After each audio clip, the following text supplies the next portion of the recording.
Hello students, welcome to Saurabh sir's classes. मेरा नाम अश्मिता है।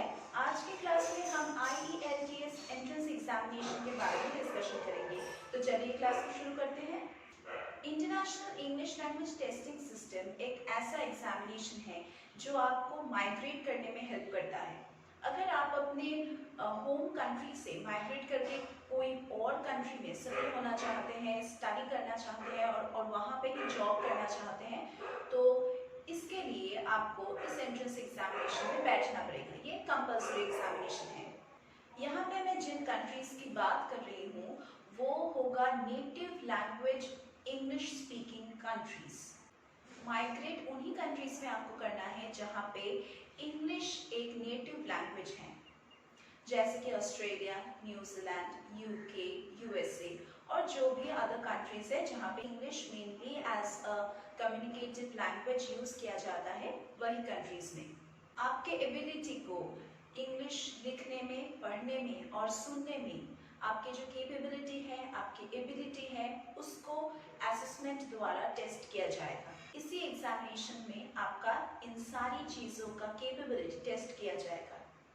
IELTS एग्जामिनेशन ग्रेड किया जाता है with in a scale of 1 to 9।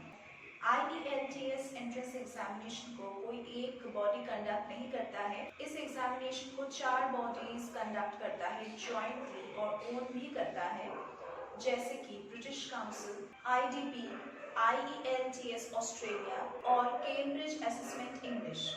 अभी इस एग्जामिनेशन को कौन कौन देने जाएगा? If you are planning to migrate, work, study or settle in some other foreign country, then आपका जो इंग्लिश लैंग्वेज स्पीकिंग, हियरिंग और लिसनिंग स्किल्स हैं वो एकदम हाई लेवल का होना चाहिए।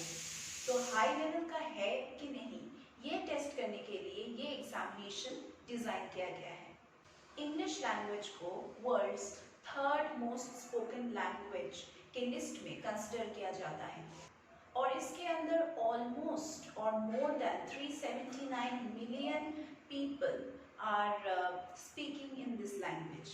तो आपको कंपटीशन का अंदाज़ा हो ही चुका होगा। अगर आप किसी भी कंट्री में सेटल होना चाहते हैं, उसका जो नेटिव लैंग्वेज है अगर आपको अच्छी तरह से पता है तो आपके लिए बहुत ही बेनिफिशियल होगा। पहला तो आपको सेटलमेंट करने के लिए, जॉब सिक्योर करने में प्रॉब्लम नहीं होगा। दूसरा तो आपको घुल मिलने में उनके कम्युनिटी के साथ प्रॉब्लम नहीं होगा। अक्सर ऐसे होता है कि जब हम किसी दूसरे कंट्री में, देश में जाते हैं तो हमें घुल मिलने में बहुत प्रॉब्लम होता है। ऐसा क्यों होता है? क्योंकि लैंग्वेज एक बैरियर बन के हमारे बीच खड़ा हो जाता है और एक दूसरे से कम्युनिकेशन करने में बहुत प्रॉब्लम हो जाता है। So therefore, if you are locating to another country, you must be acquainted with their native language. IELTS examination बहुत ही पॉपुलर एग्जाम है। If you are planning to locate to Australia, Canada, UK और New Zealand. IELTS examination के जो marks है, जो scores है, वो ग्लोबली एक्सेप्टेड है। It is accepted by more than 10,000 employers, universities, colleges, schools. इस एग्जामिनेशन को इमिग्रेशन बॉडीज भी कंसिडर करते हैं, as well as other 3,400 institutions which are there in the USA. Next हम बात करेंगे about the IELTS score scale.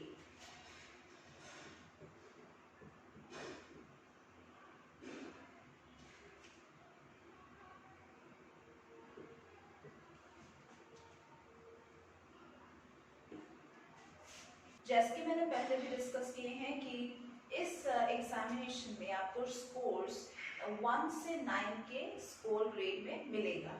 जिसको 9 मिलता है उसको इस एग्जामिनेशन में एक्सपर्ट यूजर कहते हैं।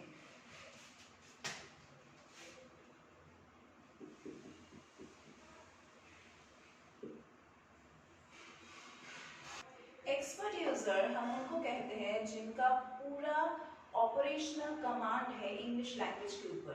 कैंडिडेट को कंप्लीट अंडरस्टैंडिंग है ऑफ दिस लैंग्वेज, ही और she is fluent in it, accurate in it, as well as appropriate in each and every pronunciation as well as its understanding. Next जो score है वो है 8, और 8 जिसको मिलता है उसको हम कहते हैं very good user.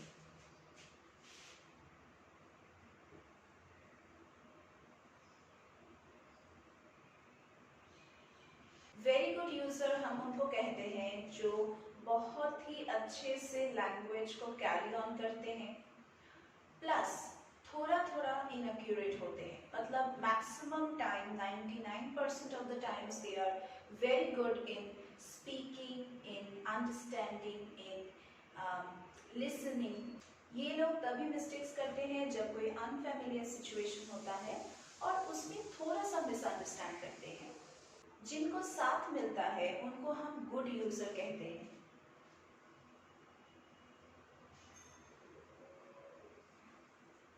Good user वो है जो बहुत कम बार गलती करते हैं और रीजनिंग कैपेबिलिटी इन लोगों का बहुत अच्छा होता है। इन लोगों का भी command over the language is quite good. 6 जिनको मिलते हैं उनको हम कॉम्पिटेंट यूजर कहते हैं।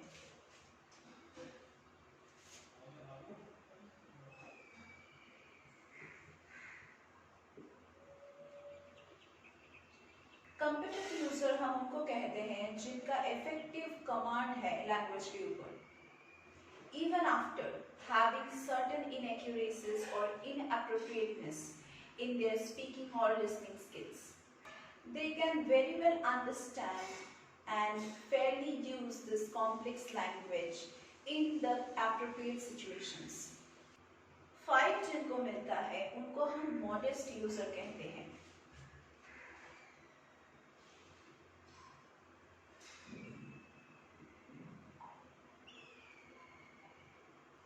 जिनको मिलता है वो इस तरह के टेस्ट टेकर्स हैं जिनको अच्छे से लैंग्वेज पता नहीं होता है, like they partially know about the language, लेकिन वो फिर भी कोप अप कर लेते हैं in the situations where they need to speak in English language और in situations where they need to understand the language.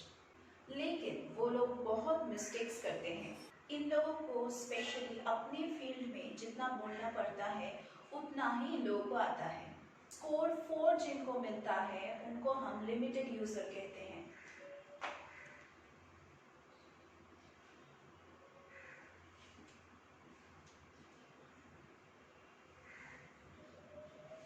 Limited user वो होता है जिनको समझने में और बोलने में कभी कभार प्रॉब्लम्स होता है। ये प्रॉब्लम्स आप उनके चेहरे से या फिर उनके एक्सप्रेशन से भी जान पाएंगे। ये लोग कॉम्प्लेक्स लैंग्वेज को हैंडल अच्छी तरह से नहीं कर सकते। इनकी लैंग्वेज स्पीकिंग स्किल्स और अंडरस्टैंडिंग स्किल्स लिमिटेड होता है अपने फैमिलियर फील्ड्स में। जिनको 3 मिलता है उनको हम कहते हैं एक्सट्रीमली लिमिटेड यूजर।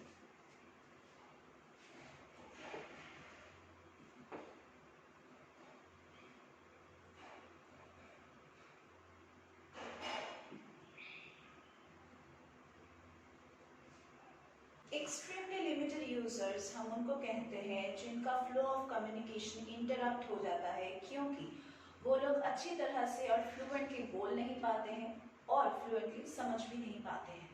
इन लोगों को सिर्फ कुछ वर्ड्स का प्रॉपर मीनिंग पता है, उतने अच्छी तरह से ये सेंटेंस फ्रेम नहीं कर सकते और बोल नहीं सकते अच्छी तरह से।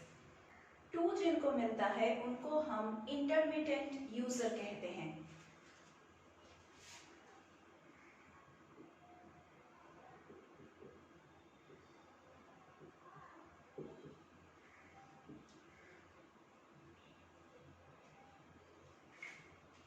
इंटरमीडिएट यूजर वो होते हैं जिनको बहुत प्रॉब्लम होता है while speaking in English as well as while listening someone in English। जिनको 1 मिलता है उनको हम नॉन यूजर कहते हैं।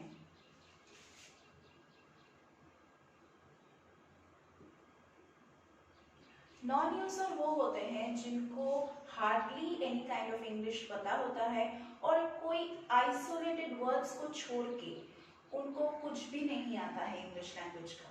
और जिन लोगों को 0 मिलता है वो लोगों ने अटेम्प्ट नहीं किया है एग्जामिनेशन को, या फिर ऐसा भी हो सकता है कि टेस्ट टेकर ने कोई भी जवाब ठीक से नहीं दिया है।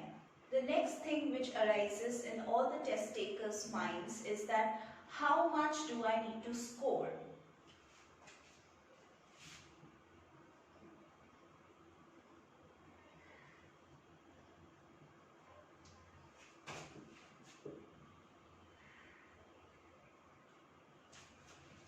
जितना हाई स्कोर करोगे आप इस एग्जामिनेशन में, वो रिफ्लेक्ट करेगा, वो स्कोर्स ये रिफ्लेक्ट करेगा कि आपका एक बेटर अंडरस्टैंडिंग कैपेबिलिटी है और एक बेटर राइटिंग कैपेसिटी है इन इंग्लिश लैंग्वेज।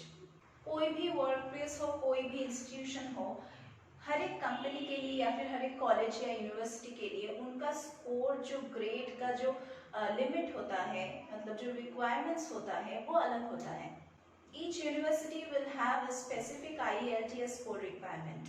स्कोर इसके ऊपर भी डिपेंड करता है कि आप उस कंट्री में जाके क्या करेंगे। आप पढ़ाई करेंगे, मतलब फर्दर स्टडीज करना चाहेंगे, या फिर आप वहाँ पे काम करना चाहेंगे, you want to work there. IELTS examination इस तरह से डेवलप किया गया है ताकि आपका एक एक्यूरेट असेसमेंट लिया जा सके। आपका इंग्लिश लैंग्वेज प्रोफिशिएंसी किस तरह का है वो टेस्ट किया जाता है। टेस्ट क्वेश्चंस को डेवलप करते हैं या फिर डिज़ाइन करते हैं language specialists from Australia, New Zealand, Canada, USA, UK। This test covers 4 sections: listening, reading, writing and speaking. इस एग्जामिनेशन में आपको बिल्कुल एवरीडे सिचुएशंस दिया जाएगा। ये एग्जामिनेशन बिल्कुल अनबायस्ड है and is fair to all the candidates from any kind of backgrounds. Next हम डिस्कस करेंगे अबाउट द टेस्ट फॉर्मेट।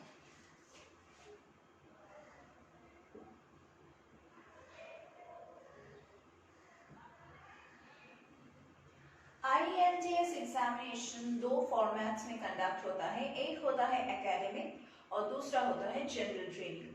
हर एक टेस्ट टेकर को same listening and speaking skills exam देना पड़ता है, मतलब उनके क्वेश्चंस ऑलमोस्ट सेम होते हैं, लेकिन टेस्ट टेकर्स को different reading and writing tests देना पड़ता है।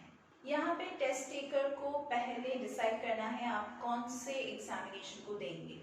पहले आप टाइप चूज करें, उसके बाद अच्छे से करेक्टली प्रिपरेशन स्टार्ट करें। The listening, reading and writing sections are completed in one day. ये तीनों sections एक ही दिन में complete कर दिए जाते हैं without any kind of breaks in between.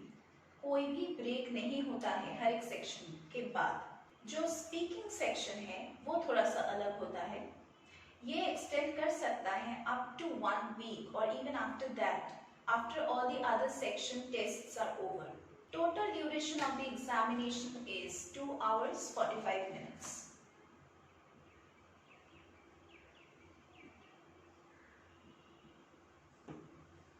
Next हम लोग डिटेल्स में डिस्कशन करेंगे regarding each of these sections. पहला जो सेक्शन है वो है लिसनिंग का। इसमें आपको 30 मिनट्स दिए जाएंगे।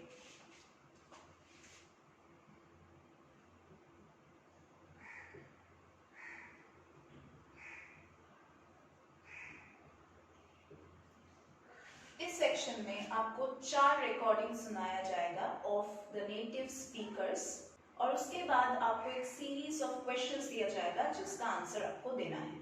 जो रिकॉर्डिंग 1 है वो नॉर्मली एक कन्वर्सेशन होगा, a basic conversation between 2 people in a normal social context. जो रिकॉर्डिंग 2 है वो एक मोनोलॉग होगा, monologue about a social issue like some kind of facilities. It can be a speech about some kind of local facility, for example.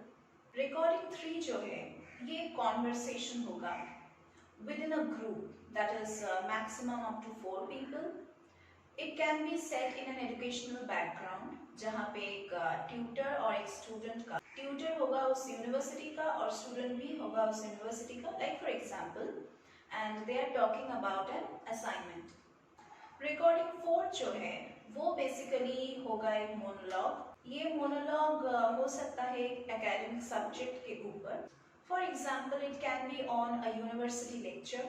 जो लोग यहाँ पे आपको इस टेस्ट के लिए एसेस कर रहे हैं वो लोग आपका प्रोनाउंसिएशन स्किल्स चेक करेंगे, आपका अंडरस्टैंडिंग कैपेबिलिटी चेक करेंगे, आप कितना इंटरप्रेट कर पा रहे हो नेटिव स्पीकर के वे ऑफ स्पीकिंग को, वो चेक किया जाएगा। आपके राइटिंग स्किल्स चेक किया जाएगा। ये सारे एविडेंस मिला के आपको क्वालिफाई किया जाएगा। नेक्स्ट हम डिस्कस करेंगे अबाउट द टास्क टाइप्स। किस तरह की एक्सरसाइज आपको मिलेगा। यहाँ पे आपको मल्टीपल चॉइस क्वेश्चंस मिल सकता है, मैच द फॉलोइंग भी मिल सकता है, प्लान, डायग्राम और any kind of map labelling भी मिल सकता है, form, note, table, flow chart के ऊपर क्वेश्चंस मिल सकता है।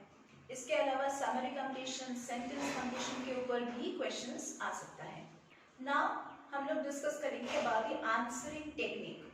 जब आप लिसन कर रहे हो कोई भी रिकॉर्डिंग को, then you can write it down on the question paper itself and after that आपको 10 मिनट्स एक्स्ट्रा दिया जाएगा for the transfer of answers. आपको आंसर स्क्रिप्ट में फिर से वो आंसर्स लिखना है।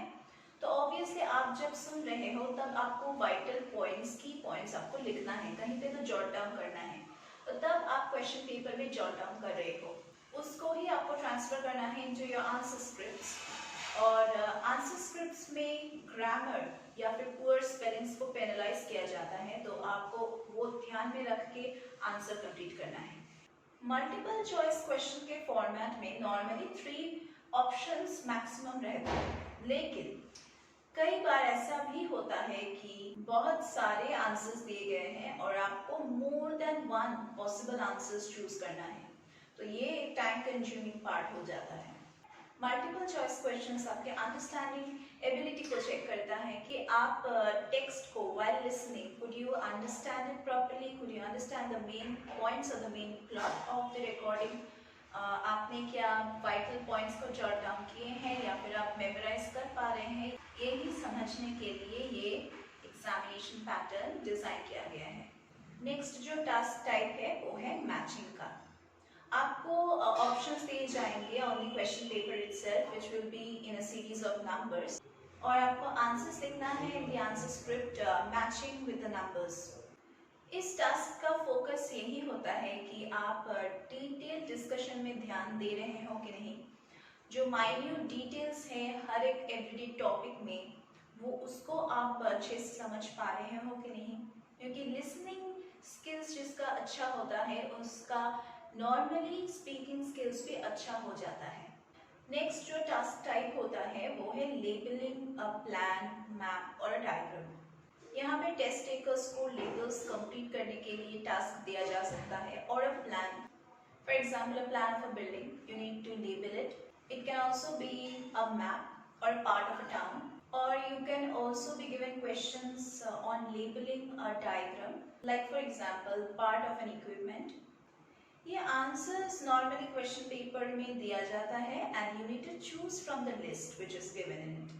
ये टास्क इसमें फोकस करता है कि आप जिस रिकॉर्डिंग को सुन पा रहे हो उसको आप मेंटली या फिर विजुअली क्या आप उसको इमेजिन कर पा रहे हो कि नहीं, क्योंकि जब आप किसी चीज़ को सुन रहे हो ध्यान से, तब आप ज़रूर अपने सबकॉन्शियस माइंड में उसको एक इमेजिनरी पिक्चर देख के आप उसको सोचोगे, तभी आपको अच्छे से पता चलेगा कि कहाँ क्या चीज़ है।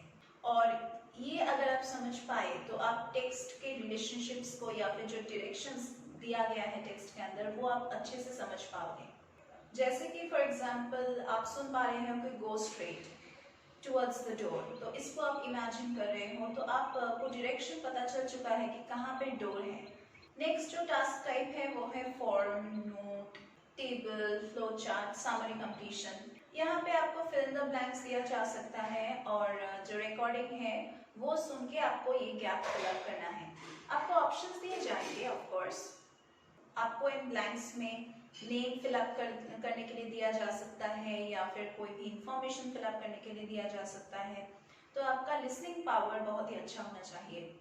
फ्लो चार्ट इसीलिए दिया जाता है ताकि आप एक बिग प्रोसेस को step by step with arrows एक सिंपलर प्रोसेस में कन्वर्ट कर सको। इसके ऊपर भी आपको इस एग्जामिनेशन में क्वेश्चंस मिलेगा, ये भी आपको सॉल्व करना है बाय लिसनिंग प्रॉपर्ली। नेक्स्ट जो टास्क टाइप है वो है सेंटेंस कंप्लीशन का। सेंटेंस कंप्लीशन में आपको अच्छे से रिकॉर्डिंग को सुनना है। उसके बाद जो इनकम्प्लीट सेंटेंसेस दिया जाएगा क्वेश्चन पेपर में, उसको आपको कंप्लीट करना है, of course by listening to the recordings properly. क्योंकि यहाँ पे सिर्फ एक वर्ड नहीं लिखना है, तो आपको एक फुल फ्लेजेड सेंटेंस में अपना आंसर देना है। ये टास्क टाइप आपको इसीलिए दिया जाता है ताकि आपके जो मेमोराइजिंग पावर है या फिर आपके मेंटल एबिलिटी है, ये चेक किया जा सके, ताकि आप इंफॉर्मेशन को अच्छे से माइंड में मेमोराइज कर पा रहे हो while listening to the recordings और नॉट। नेक्स्ट जो टास्क टाइप है वो है शॉर्ट आंसर टाइप क्वेश्चंस के ऊपर। ये भी आप के लिसनिंग के ऊपर बेस्ड होगा। आपको अच्छे से रिकॉर्डिंग्स सुनना है ताकि आप एक छोटे से पैराग्राफ में अपने आंसर को with accurate and appropriate information लेके लिख सको। ये एक्सरसाइज आपके एग्जामिनेशन में इसलिए दिया जाता है ताकि आप हर एक माइन्यूट डिटेल्स को अच्छे से सुनो और याद रखो। IELTS एग्जामिनेशन पेपर को चेक किया जाता है या फिर मार्क किया जाता है बाय सर्टिफाइड मार्कर्स। उसके बाद ये स्कोर्स फिर से एनालाइज होता है या फिर से चेक किया जाता है by Cambridge assessment English. Next जिसके बारे में हम डिस्कशन करेंगे वो है बैंड स्कोर कन्वर्शन।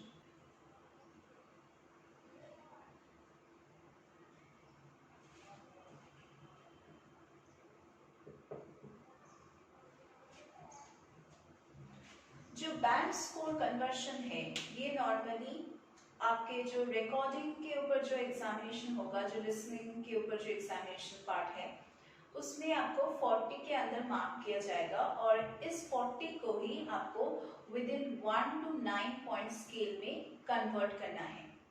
जो भी मार्क्स मिलेगा आपको out of 40 will be converted to a point on the grade scale. इन सारे स्कोर्स को होल बैंड्स में या फिर हाफ बैंड्स में कन्वर्ट किया जाता है। 1 mark is awarded for each correct answer in the 40 item test। फिर से एक जो इम्पोर्टेंट बात है वो है, मैं रिपीट करना चाहूँगी कि ग्रामर और पुअर स्पेलिंग्स को पेनलाइज किया जाता है। तो इसके लिए आपको ध्यान रखना है कि आप कोई भी मिस्टेक्स ना करें while writing answers, otherwise your answer will be cancelled। कोई भी एंट्रेंस एग्जामिनेशन के लिए आपको गाइडेंस चाहिए। हम सर्विसेज क्लासेस में आपको वो गाइडेंस प्रोवाइड करेंगे। हम यहाँ पे सिर्फ IELTS के लिए नहीं, हम यहाँ पे हर एक एंट्रेंस एग्जामिनेशन के लिए पढ़ाते हैं। एंट्रेंस एग्जाम के अलावा हम यहाँ पे एम्प्लॉयमेंट बेस्ड जो कॉम्पिटिटिव एग्जामिनेशन है उसके लिए भी हम पढ़ाते हैं, प्लस जो कोर्स बेस्ड एग्जामिनेशन है उसके लिए भी हम यहाँ पे कैंडिडेट्स को प्रिपेयर करवाते हैं। हमारे यहाँ पे जो टीचिंग फैकल्टी है वो बहुत ही एक्सपीरियंस्ड है और हर एक एंट्रेंस एग्जामिनेशन के लिए कैंडिडेट्स को बहुत सालों से प्रिपेयर करवाते आ रहे हैं। हम यहाँ पे आपको सॉल्व स्टडी मटेरियल्स प्रोवाइड करेंगे, प्लस वीकली मॉक टेस्ट्स लेंगे ताकि आप अपने परफॉर्मेंस को देख सकें कि आप हमारे गाइडेंस में कितना इम्प्रूव कर पा रहे हैं। हम यहाँ पे प्रीवियस ईयर्स के क्वेश्चन पेपर सॉल्व करेंगे, प्लस अगर आप यहाँ पे एनरोल करते हैं तो हम आपको प्री रिकॉर्डेड लेक्चर्स का एक्सेस देंगे जिसको आप जितना बार चाहे देख सकते हैं जब तक आपके डाउट्स क्लियर ना हो जाए। हमारे यहाँ पे full fledged regular online offline classes का फैसिलिटी है। अगर आप फुल फ्लेजेड क्लासेस नहीं चाहते हैं, सिर्फ डाउट क्लियरिंग क्लासेस चाहते हैं, उसके लिए भी यहाँ पे प्रोविजन है। आप यहाँ पे एनरोल कर सकते हैं। हमारे डिस्क्रिप्शन बॉक्स में कॉन्टैक्ट नंबर्स दिए गए हैं, व्हाट्सएप नंबर्स भी दिए गए हैं। Please do contact us. हमारे वेबसाइट के जो लिंक है वो भी दिया गया है। Please do visit our website for all the course related details, as well as you can contact on our number and get all the full details of the entrance examinations that we are going to teach। तो आज की class के लिए बस इतना ही। हम लोग फिर से मीट करेंगे हमारे अगले क्लासेस में।